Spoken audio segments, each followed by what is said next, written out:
কিচির মিচির চাম চিকির।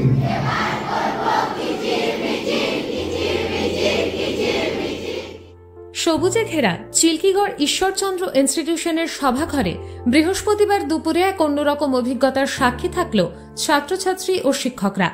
প্রিয় মেমোরিয়াল ট্রাস্টের উদ্যোগে এবং বার্ড ওয়াচার্স সোসাইটির সহযোগিতায় বিদ্যালয়ের পঞ্চম থেকে দ্বাদশ শ্রেণীর শিক্ষার্থীদের অংশগ্রহণে অনুষ্ঠিত হল এক ব্যতিক্রমী পরিবেশ সচেতনতামূলক কর্মশালা কিচিরমিচির।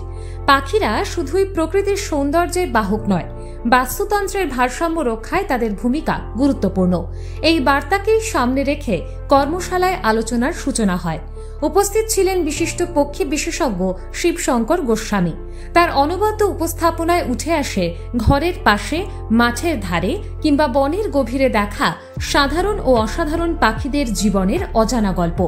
শিক্ষার্থীরা জানতে পারে তাদের ওড়ার পদ্ধতি, খাদ্যাভ্যাস, প্রজনন চক্র এবং পরিবেশে তাদের গুরুত্বপূর্ণ ভূমিকার কথা।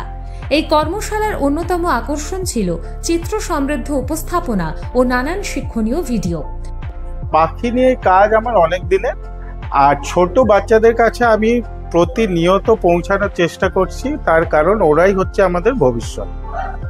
আমরা প্রকৃতিকে যতটা খারাপ করা যায় করে ফেলেছি, আর তার ফলটা পাবে এই ইয়াং জেনারেশন। তো ওদেরকে যদি আমরা একটু সচেতন করে যেতে পারি যে তোমরা আশেপাশে পরিবেশের একটু নজর দাও, আশেপাশে পরিবেশটাকে তোমরা ঠিকঠাক রাখো।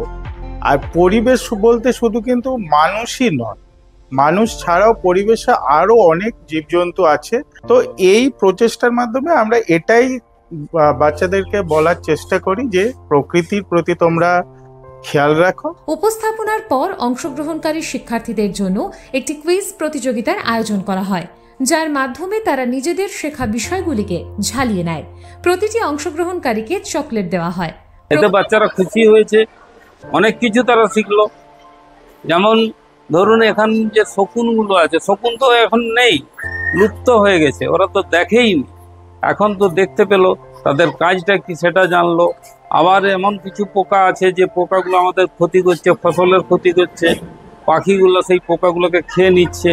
ফলে আমাদের এটা ইনসেকটিসাইড না প্রয়োগ করেও পাখিতেই সেটা কাজটা করে দিচ্ছে, এইটা জানলো। এত পোকা বাড়ছে কেন? ওই পোকাগুলোকে তো পাখি খেয়ে নিচ্ছে, ওই পাখি নেই বলে এত বেশি পোকার উৎপাত হয়েছে, এইটা বাচ্চারা শিখলো। প্রকৃতপক্ষে কিচিরমিচির এক নতুন দৃষ্টিভঙ্গির সূচনা, যেখানে প্রকৃতি আর পাঠশালা একই পথের পথিক। শিশুদের কৌতূহলে জেগে ওঠে সবুজ ভাবনা, আর সেই শব্দহীন শিক্ষাই আগামী দিনে প্রকৃতির প্রকৃত রক্ষক তৈরি করবে বলেই মনে করেন উদ্যোক্তারা।